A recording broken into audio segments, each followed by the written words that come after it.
레위기 13장 여호와께서 모세와 아론에게 말씀하셨다.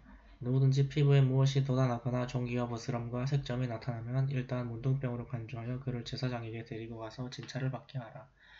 만일 이런 것이 나타난 자리의 털이 휘어졌거나 그 자리가 피부보다 우묵하게 보이면 그것은 문둥병이므로 제사장은 그를 부정하다고 선언해야 한다.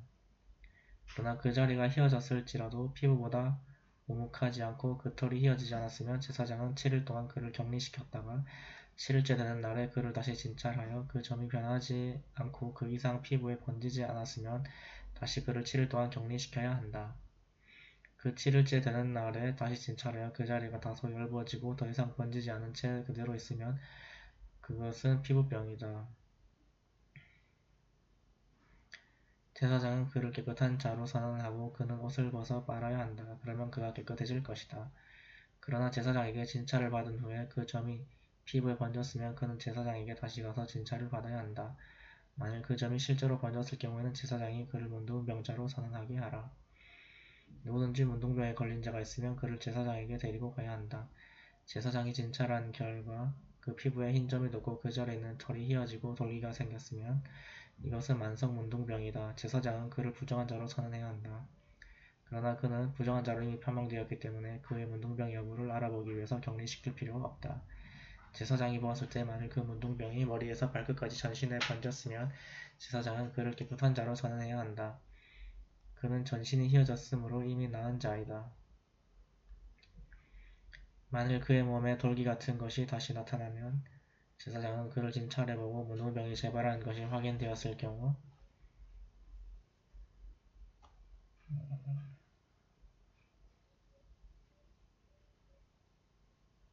그를 부정한 자로 선언해야 한다.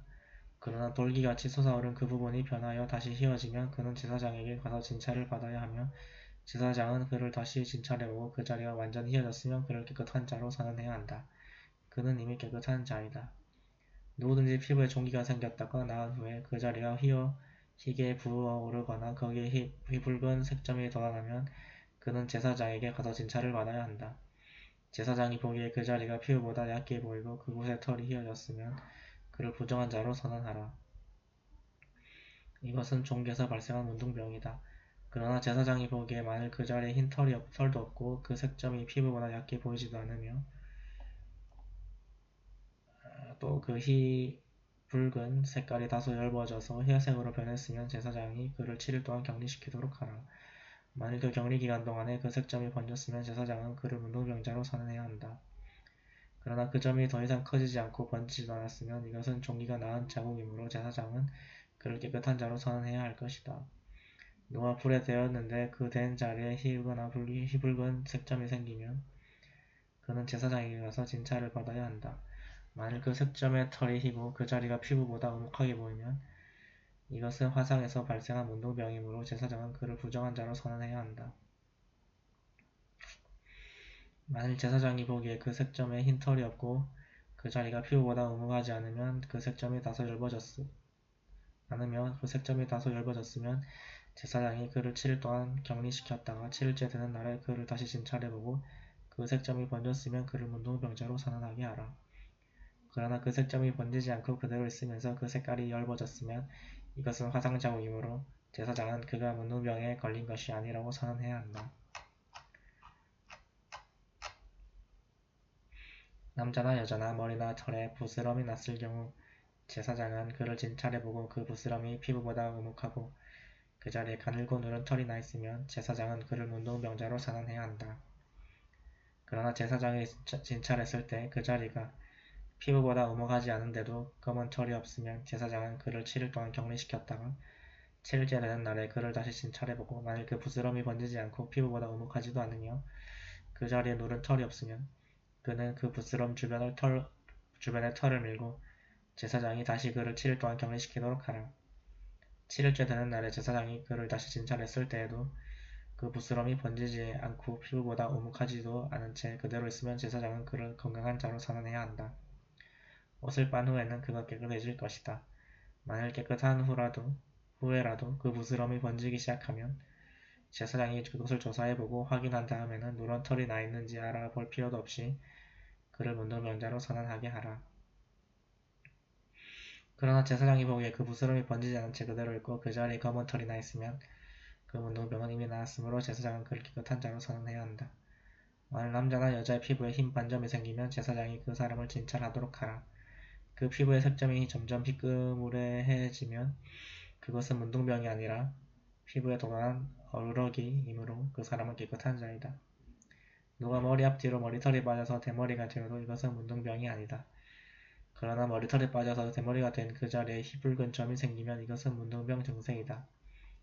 이런 경우에 제사장은 그를 진찰해보고 그 자리에 문둥병 증세와 같은 희붉은 색점이 돋아있으면 이것은 문둥병이므로 제사장은 그를 부정한 자로 선언해야 한다.